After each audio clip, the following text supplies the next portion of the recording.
कछुआ और मोती। एक समय की बात है, एक मोर बारिश में नाच रहा था। एक कछुआ पास ही से गुजर रहा था। मोर को नाचता देख वो बहुत खुश हुआ। मोर के सुंदर पंखों को देख उसको बहुत अच्छा लगा।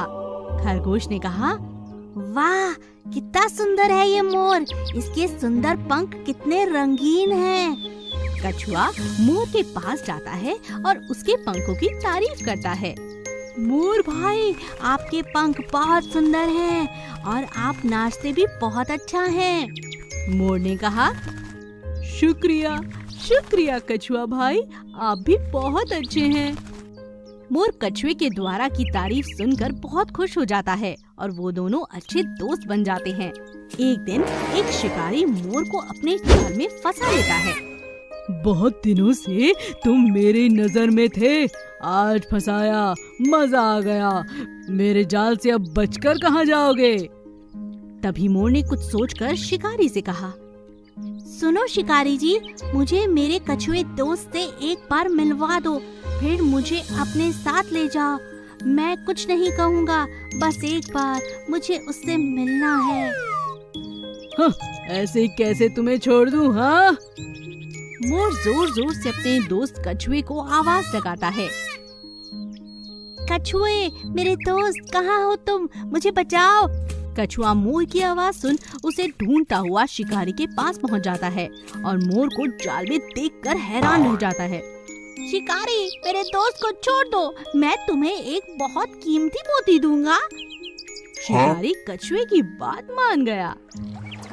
कछुआ नदी में गया और वहाँ से एक खूबसूरत मोती लेकर आया और शिकारी को दे दिया। शिकारी ने मोती के बदले उसके दोस्त को छोड़ दिया। दोनों दोस्त खुशी खुशी वहाँ से चले गए। कुछ दिन बाद वो शिकारी जंगल में वापस आया और कछुए से बोला, ए कछुए, मुझे ऐसा एक और मोती चाहिए। अगर नहीं दिया तो मैं तुम्हारे दोस्त मोर को पकड़ कर ले जाऊंगा। हाँ। कछुआ समझ गया कि शिकारी अब लालची बन गया है।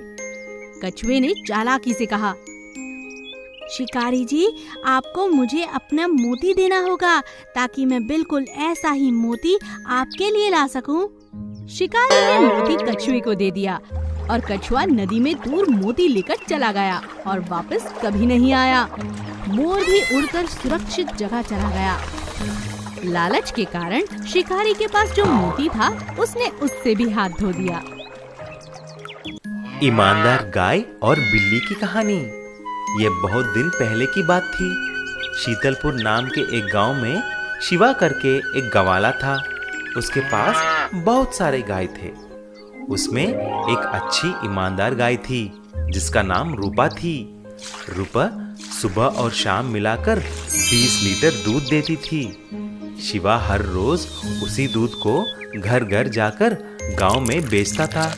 कुछ दिन गुजरने के बाद रूपा एक बछड़े को जन्म देती है। तभी शिवा ने बोला, कितना प्यारा बछड़ा है रूपा, इसके बाद सारा दूध तुम्हारे बछड़े को ही मत दे देना, मेरे लिए भी कुछ छोड़ना। जरूर मालिक, मानता हूँ कि वो मेरा बछड़ा है, लेकिन ये तो तुम्हारी और मेरे जीने का सवाल है। एक दिन शिवा ने दूध निकालकर एक जगह रखा और बाद में आकर बेचने के लिए जाने वाला था। जब शिवा वापस आया, एक हंडी में दूध कम था। वह हैरान हो गया और इधर उधर देखा।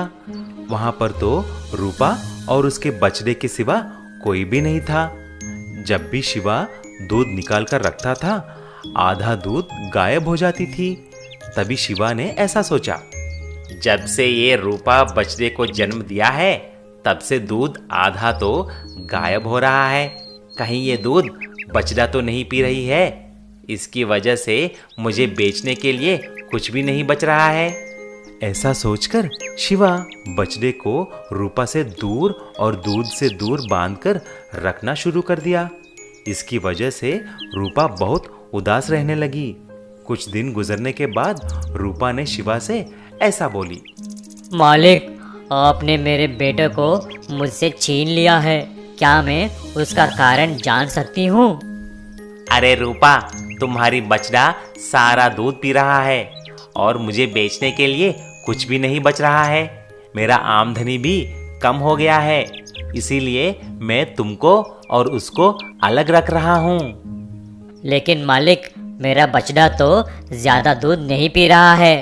आपको देखना है तो देख लीजिए।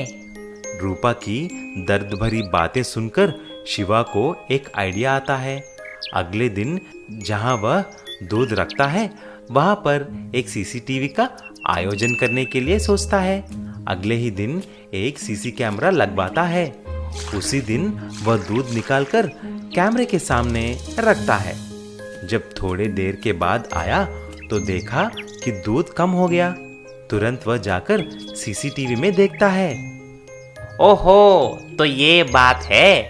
मेरा दूध कुछ बिल्लियां आकर पी के जा रहे हैं। मैं अनजाने में रूपा के बछड़े को दोषी माना है।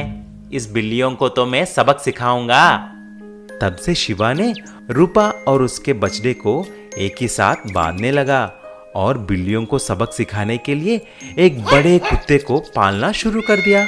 तब से रूपा और बछड़ा भी खुश और शिवा का दूध का व्यापार भी खूब चलने लगा। मेंढक और